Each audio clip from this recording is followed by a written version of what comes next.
Welcome to the show that explores the methods and strategies on rocking the financial side of your music business. With over 40 years combined experience, here are your hosts, Chris Webb and Dave Tampkin. Welcome to Musicians Tip Jar, where we talk about musicians and money. Where we want our community to remember we aren't just in this for the hustle of a career in music, but also to live a full quality life. I'm Chris Webb, joined by my co-host, who is living his best life as a boat captain, Dave Tampkin. Thanks for having me back, Chris. Good to be here. I'm glad I really got close to the microphone after you just told me to not move my head. So maybe I'd be good at driving boats, but not so much at driving this microphone today. We'll see how it goes. I just want to preface that he is, in fact, a boat captain now. I'm not just making that up.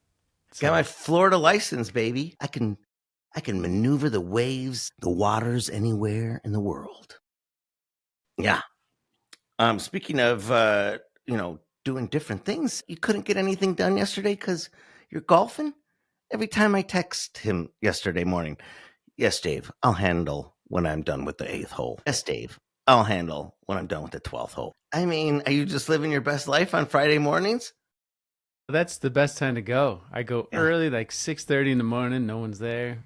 Well, there are people there, but just a few of us. How'd you shoot? Not good, but better. You know how it is. It was a beautiful morning. Are you one of those people that after like a bad round of golf, you can still smile because you were just on a golf course all morning? Or do you really dig in and be like, oh, how could I have done better? I do a little reflection, but I've learned that it's like I look for the few things that might have improved. There were some moments. There was a moment at least. Well, today we get back to the roots of our mission here and expose the reality of what makes a musician struggle financially. We discuss the impact of carrying debt, the effects it has on our growth, and some strategies to keep you sailing toward your desires, or motorboating your way. Didn't even read that earlier. Nice boat reference. You're on your game. Debt doesn't just take away your money. It takes away your options. The real cost of debt is the gigs, the songs, and the risks that you never get to take. Today's quote comes from Chance the Rapper. The industry makes you think being broke is part of the grind. It's not. Where did you find that quote? I just was Googling quotes about musicians talking about debt. Why? Just wonder if you found it by chance. Nonprofit, everybody, is White House of Music. In 1953, White House of Music made a commitment to provide music for life to students, musicians, educators, and families throughout Wisconsin. Believe that all people, regardless of location, income, and other limitations, should have the opportunity to create love and be inspired by music. That's why they created the Wife House. Already commenting on next week's episode about relationships. That's why they created the White House of Music Foundation, allowing all interested children to receive the tools and support they need to make music for life. You too can get involved in the foundation through financial contribution, donation of new and used band and orchestra instruments, providing musical opportunities for young people. Learn more at whiteHouseofmusic.com. If you find this information useful, please rate and subscribe to the podcast and also slam that like button if you're on YouTube so we can help keep you up on the finance side of your music business. We all know being in debt is generally not a good thing. We have all felt the pressure of debt in some way in our lives. It's important to be a community here that supports each other in becoming wealthy and thriving financially. Our mission is to create a community of musicians that can do whatever they want with their lives because they have the money to do so. Today we examine debt versus investment and put a spotlight on the realities our everyday decisions have on our wealth. This is eye-opening. Let's go.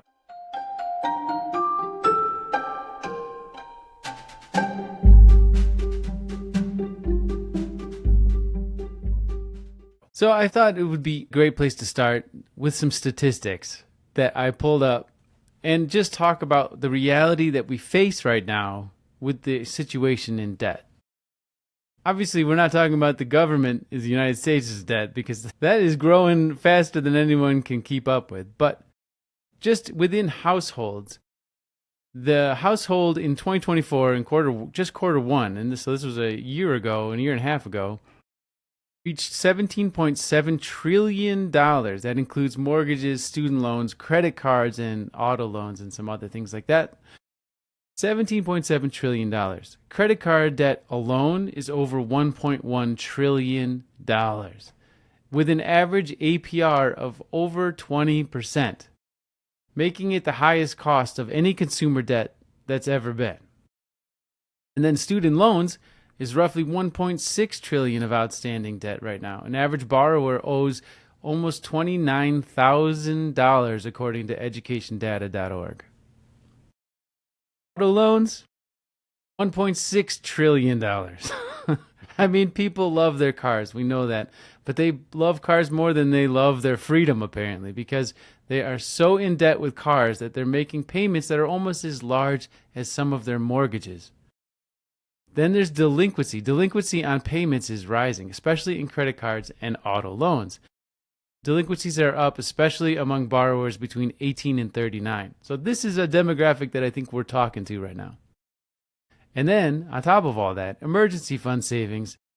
They say 57% of Americans don't even have $1,000 saved for emergencies in case of anything happening. That's why we put that so much higher than getting out of debt faster than having your emergency fund funded in the financial scale. Yeah, we always want to make sure that it is the number one place for you to start, right? Is to get that, at least that $1,000 is usually what we say, because even just that is a big achievement, apparently, for half of the United States. How long it took us to even realize that, and being able to be fluent enough to speak about it. I had to search this information out at first to be able to have that $1,000. So there's got to be all these people that doesn't even enter their brain to have that $1,000, just that little safety net to relieve some stress and start focusing on other things. Yeah. And it is funny because the farther you get from that time of your life, for me, that I was in that situation, the more you forget how much stress you're carrying with that reality of being on the edge at all times. It is a lot to hold. We put Living on the Edge by Aerosmith in right here. Can we get that copy right? We can't afford that. But let's talk a little bit about the challenges that debt then creates to build any wealth. Credit card debt doesn't just sit there. It grows like a weed, right? A $5,000 balance at 21% APR, which is pretty average, as a low actually these days, will be $1,000 a year in just interest if you're paying those minimum payments. So you're adding and growing like a weed all of this debt that will never go away. You're just carrying it on, growing and taking over your life. That's just interest. And you still owe that $5,000 at the end of the year. You're just paying those payments. I was just trying to bring in some terms that we deal with every day and some payments. So if you need a full merch order or short run of vinyl, your next EP budget, it's all lost to the interest that you're paying. So I just thought some real world reframing would be appropriate. So like the high interest debt is a tax on your future goals, which is what we've been talking about. And the longer you carry it, the less fuel you have for your music career. 2, delayed investing. Keeps you stuck in maintenance mode, not growth mode. So if you're paying $350 a month to debt, $350 not going to retirement, stocks, or even a home down payment, or like you were saying, just your emergency fund. The earlier you invest into yourself, the more compound interest works for you. It's the reverse of what's happening with interest for a credit card, especially if you're talking about high dividend interests, for any stock that is compounding that money for you. Just like if you had $1,000 that we used in the last example, you're gaining that type of money. So you delay it and you miss out on tens of thousands over time. Example, investing $250 a month at the age of 25 versus 35 can result in $100,000 plus difference in your retirement value. To reframe this, every year you delay investing to service your debt, the cost isn't just dollars, it's decades of potential growth. Like we were saying earlier, it took us years to figure this stuff out. And it's really hard to, I think, absorb that if you're in a place where this is just how you've been living. It's one of those things where as we grow up, as we grow through life, there's so many things that start to become more obvious to you. And when you're younger, it's not a priority. I think in my 20s, it was not a priority to be saving money, to be building wealth. Like those things were obviously, I was aware of them being some point in my life. These are going to be important, but they were not priorities. It was all about living in the moment, which is a great thing. It was all about like going and doing the things that I wanted to do in the moment and have fun. But what happened in the same moment, I was ignoring these weeds growing so quickly around me from those decisions, those immediate gratifications. And it really does creep up on you. And then all of a sudden, it's a massive problem, right? It becomes incredibly taxing on you. And when it comes to delayed gratification, I think the only way that you'll ever put any energy into that is to start to feel that desire to have that security or have that future you be grateful for these decisions that you're making right now. Sometimes it's a mindset that needs to switch in order for you to even care about this kind of reality and this discussion that we're having right now. You think they should make that required class in high school? Yeah. Just to talk about credit cards, how to make credit cards work for you. Put a positive spin on it if you want. I mean, learn how to make a pillow, out of crappy cotton that I never slept on because, it would have been nice to have that. Well, there's two other places where this information should be coming from, right? One is 100% should be coming from your adults or your the people around you that are elders. And we don't have those conversations in this culture, I don't think, very much. A lot of households don't. What I've also noticed is statistically, lower income homes have less conversations about money. Higher income homes have a lot more focus on money because I think it's about how they feel about it, right? If you enjoy talking about money because you're doing well with it, you're more likely to share that information and that knowledge with your offspring, your youth. And then if you're feeling terrible about money is a constant stressor for you. So you're in that low income or you're in that stressor of that situation where money's not a good thing in your life, you're not going to want to talk about it at all. And so kids, as they grow up and they get into high school, it's a very different perspective because some of them have really been exposed to it, some have not. The other area where it should be talked about more, which is what we're doing right here, is within your community, right? Musicians tend to be the same way. Musicians that are not doing well with money do not want to talk about money, right? Because it doesn't make them feel good. It just causes stress. So as we start to talk about this, it's like pulling a Band-Aid off in some ways for some people. I'm sure they're like, oh my God, I got to go look at how much I'm paying in credit card interest per year. And that's probably why my debt is not going down. It's going up despite the fact that I'm making my payments, right? So there's so much there that we're trying to unpack and trying to just smooth over. Hopefully this doesn't overwhelm anybody, but the reality is you can't ignore it. You cannot just pretend it's going to go away. It will eventually overtake your house, if we're going with the weed metaphor here. It will eventually become such a problem that you can't ignore it, and you're going to be in a situation in which it's going to be much worse. Might sink your boat, Chris. Yeah. Like the water weeds are going to come up and... Might sneak up on you on the back nine. How many metaphors we're trying to throw in at one time? But there's number 3 on our list of what we're talking about here is this reduced credit worthiness. And if you're following in the camp of somebody like Dave Ramsey, he's very intense about zero debt on all things. He actually wants you to have zero debt even on your home, right? And any real estate investments. So that's one extreme end of it. And then there's people like Ramit who are more about having good debt. When we're sitting here talking, I think we're going to fall somewhere in the middle. I think you and I. And I think what we've seen is that most people fall somewhere in the middle, where borrowing money for certain things as investments, it turns out to be a really strong way to build wealth faster. But you really have to have the understanding of the difference between good and bad debt.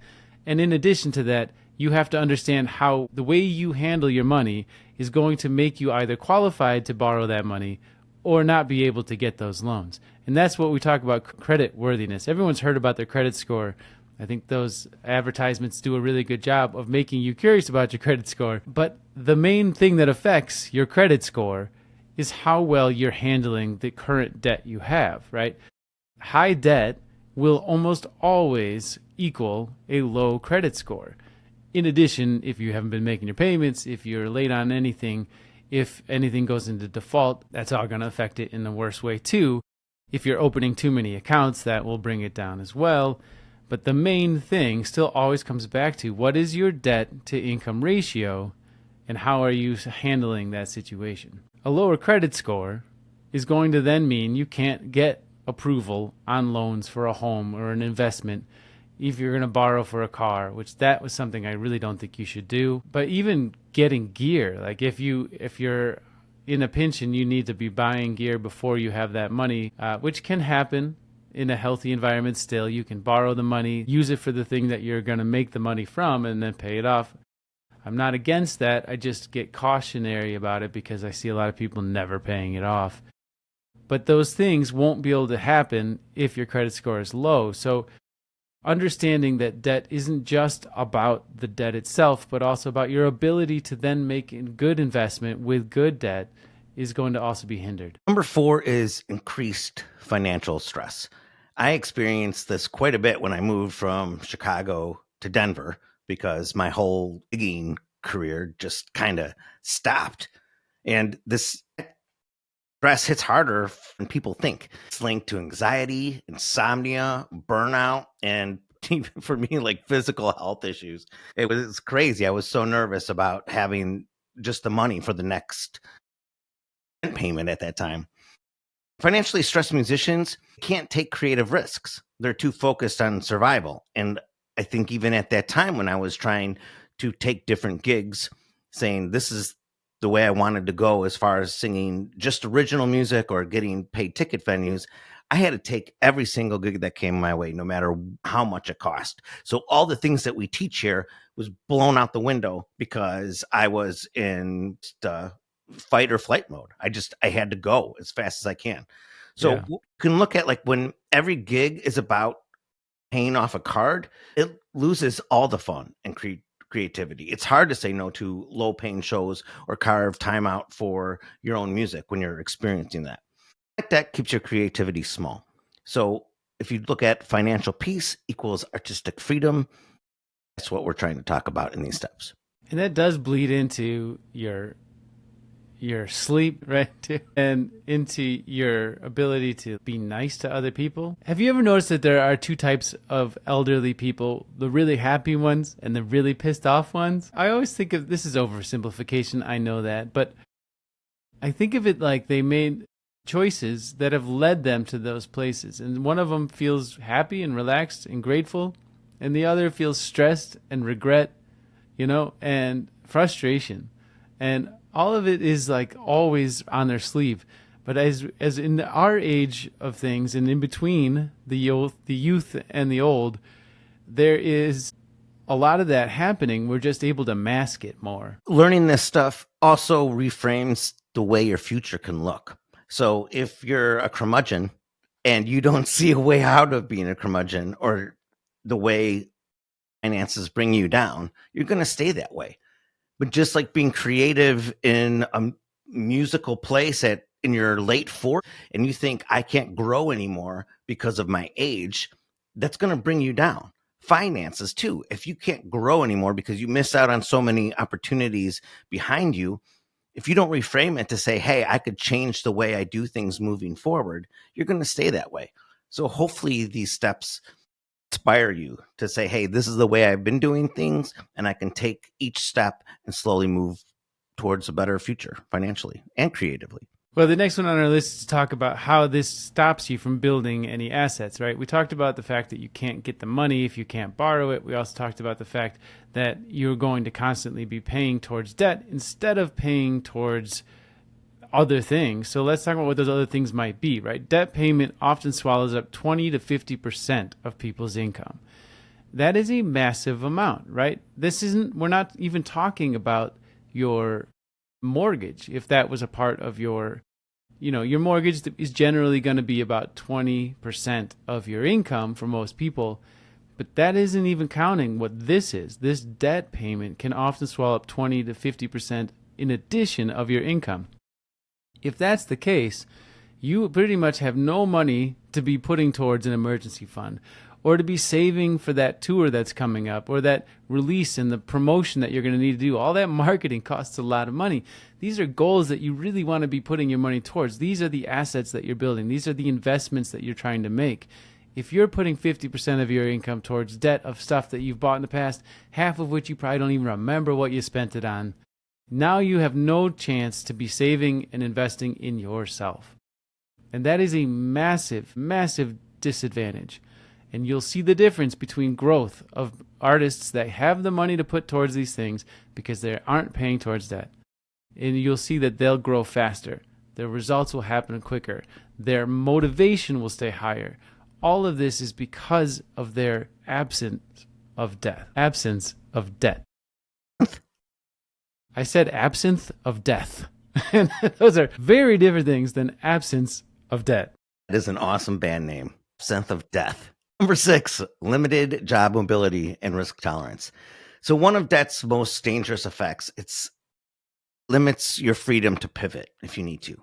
You can't quit that day job to go to full-time music. You can't take an unpaid sync writing gig that could lead to placements, like Vince was talking about, working with Mariah Carey.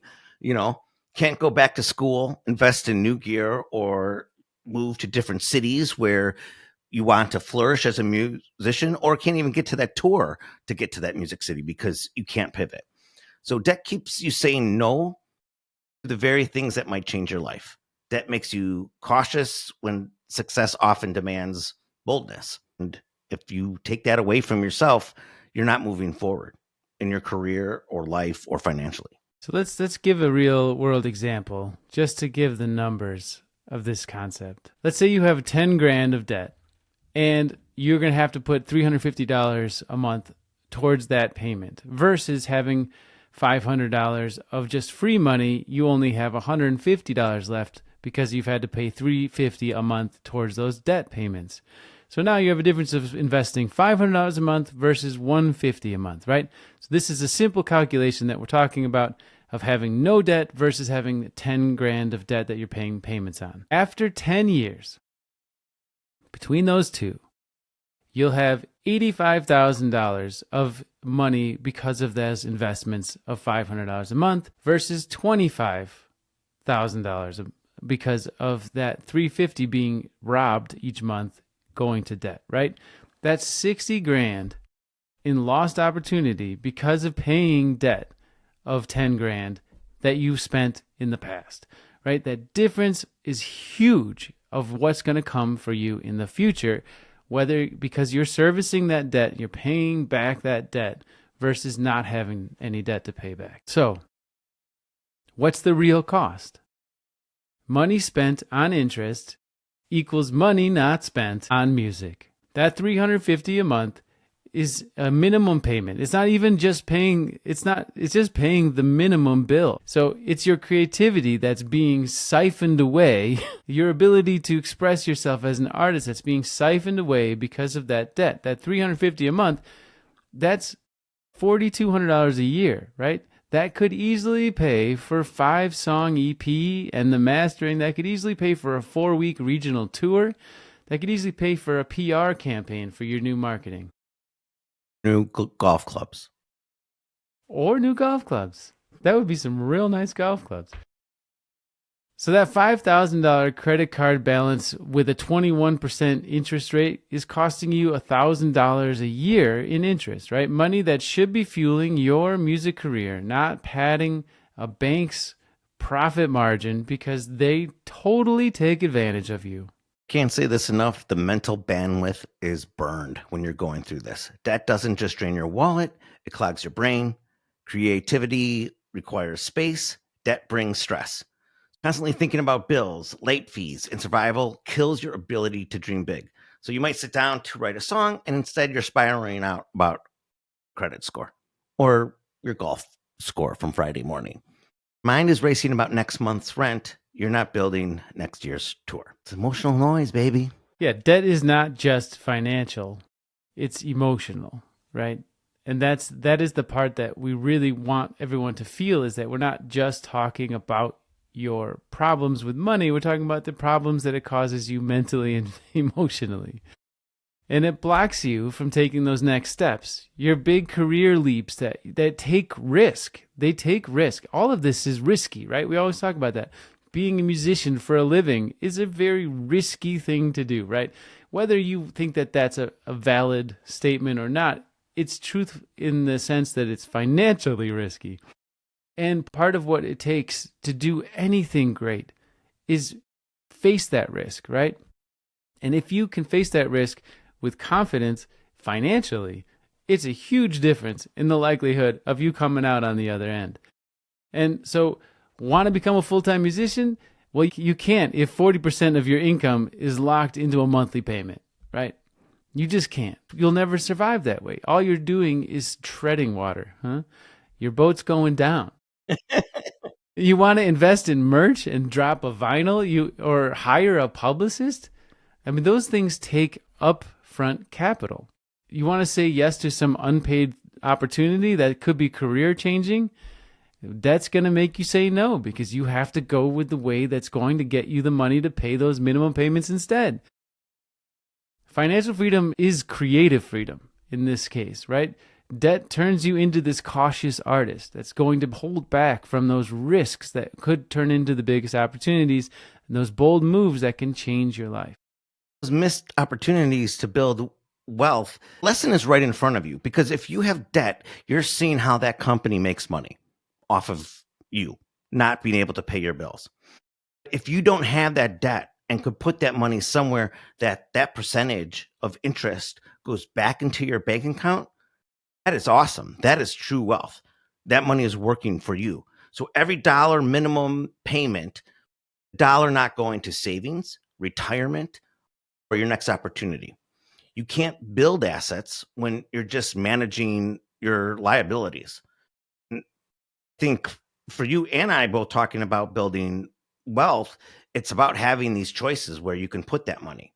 So that $4,000 a year in payments that you brought up, that's a Roth IRA contribution for retirement, emergency fund that we talked about. So you handle all those panic moments and you're now stress-free because you can have it covered. A down payment on your first van or your studio gear. Musicians with no margin can't seize momentum. So I know we're going to go into investments later, but man, if you can see where dividends go back into your career and into your bank account, it's just the exact opposite of what you're doing in debt, and you can get wealthy quickly. There's more bad news with some of this because bad credit, which comes from, like we said, a lot of bad debt and bad debt or a high debt to income ratio. Life is expensive, right? And it just becomes more expensive with this. Poor credit doesn't just mean denial from getting loans and getting opportunities to use money for investments. It means inflated costs on everything. Higher deposits on rentals because they're going to say you have a bad credit score, so that's going to cost you more, right? You might even deal with more expensive phone plans or worse financial terms on when you're getting things like a gear purchase or a vehicle. You're going to have higher interest rates because of your credit score. So even your interest premiums can be higher because of a low credit score. If there are two musicians, for example, that are renting the same apartment, one with a good credit and one with a bad credit, you're looking at $1,000 deposit versus someone who might even have a $3,000 deposit. That's $2,000 more just because of the bad credit score that now gets robbed from you investing into other things that you care about. Debt quietly bleeds your finances through the years. Even if you no longer actively use those credit cards, it's still bleeding your ability for anything else because of it. If your money is always going out to past decisions, it can't be funding your future. Let's talk about next what musicians can do. What would you say number one is? So we've put the most importance on your awareness, on your ability to understand and to be aware of what your finances are doing. And so the most simple way to do that is use our financial scale tool, which you can go to at Musician's Tip Jar and download the MTJ spreadsheet, the forecasting and budgeting tool. Free. That allows you to track your income and track your expenses and understand what debt you have as a total, and then understand what you're paying towards those minimum payments. If you don't track it, you can't improve it. Sam. Right. So number one, start by creating a clear snapshot of your money. List all income sources, gigs, teaching, side jobs, track fixed and variable expenses, rent, subscriptions, food, gear. Know all your debts. Know their balances, know the interest rate, and a minimum payment for each. That simple spreadsheet at Musician's Tip Jar, download it. It has all this just laid out for you very easily. All you have to do is plug in the numbers. Most people think they're broke when they're just unorganized, which Chris would say my email is very unorganized. Pretty is power, Chris. And sometimes I just need to see all the emails in one place, and then I can never get to them. And I'm working on it. Don't give me that face. The place that I would like people to start with first is prioritizing the high interest debt first. There are different schools of thought for how to approach dealing with your debt, but I just think the easiest way to start making a dent is starting with the highest interest rate. So pay off the high interest credit card first and then keep working towards it. Now, hopefully that high interest credit card is also the lowest amount of debt you have, and the two kind of work together, because the other approach would be to pay off the smallest debt first so that you can use that minimum payment that you were paying towards the smallest debt towards the next one and kind of build the snowball that way. Either one that you want to do, the most important thing is that you're chunking away at this at the fastest pace possible. Credit cards are these silent dream killers. If you're carrying a 20% interest on your cards, you're going to be dealing with a lot of stress from that. Every dollar you pay in interest is a dollar that you can't spend. Number three is pick projects with a return on your investment. Invest only in releases, gigs that move the needle, not just your ego, which is very easy to do when it's always all about you anyway, because you're trying to push your music forward. Before you spend $2,000 on vinyl or $500 on a photo shoot, ask, will this create new opportunities or just feed my ego? A tour that grows your fan base and merch sales, that's a good investment. See, merch sales, that's one thing where you can spend $1,000, make a return on that investment, put it right back into more merch, and just have that cycle as free advertising for yourself as a marketing expense. Invest in yourself over and over again.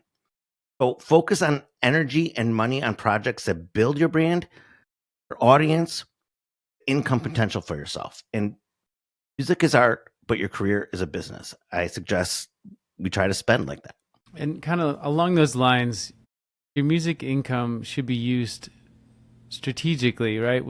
At the beginning, I think I was talking to a musician last night at my event that I was playing, and he is still in that early phase where he has the ambition of being a DJ, but he needs the paycheck, right, of the job that he has. You kind of have to remember you're analyzing where you're at with all this, and you're looking at your finances.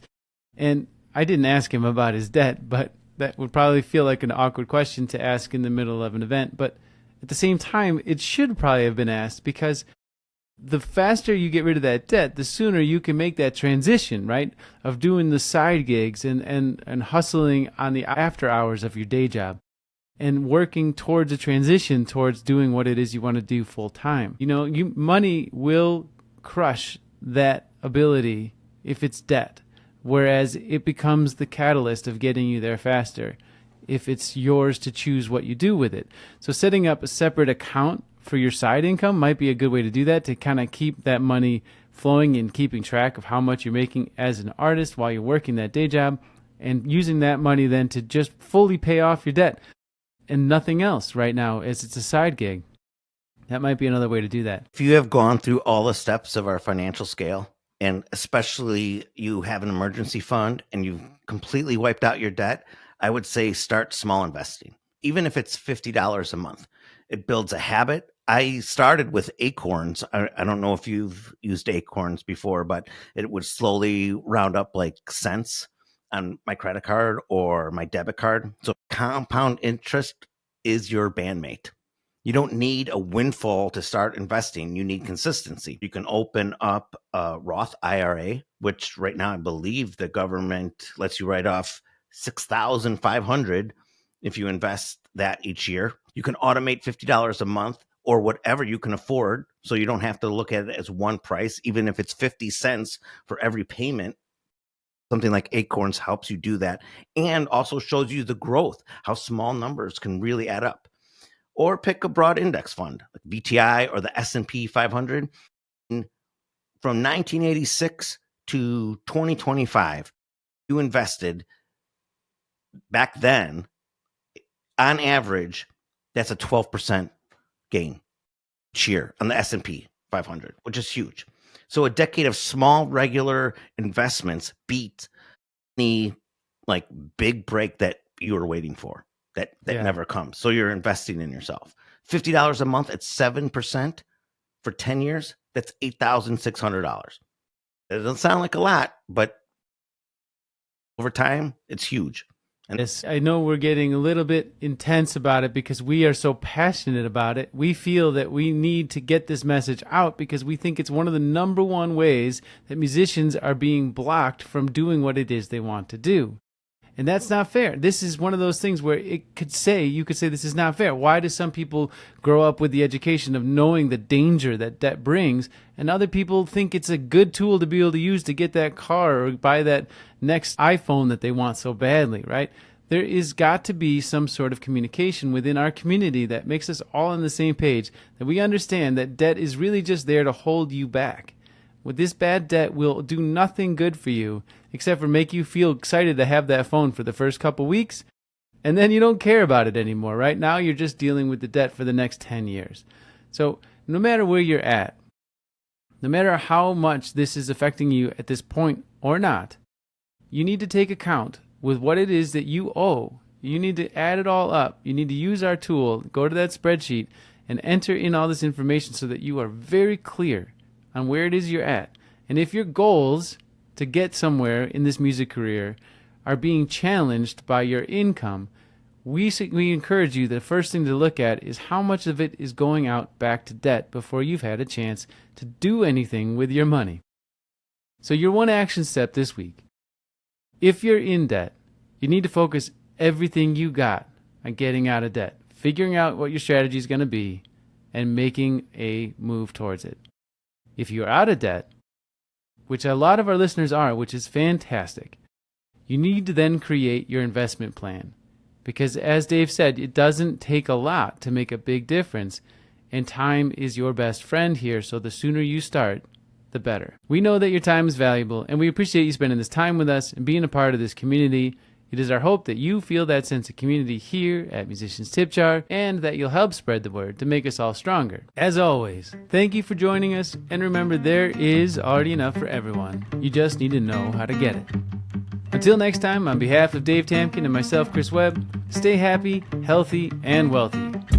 Being a broke artist is a phase.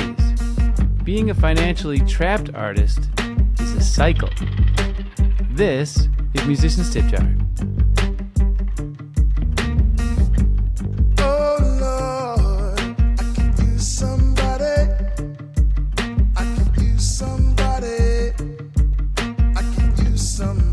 Nothing on this show should be considered specific, personal, or professional advice. Please consult an appropriate tax, legal, business, or financial professional for individualized advice. Individual results are not guaranteed, and all discussed strategies have the potential for profit or loss. The hosts are operating on behalf of Musicians Tip Jar, LLC exclusively.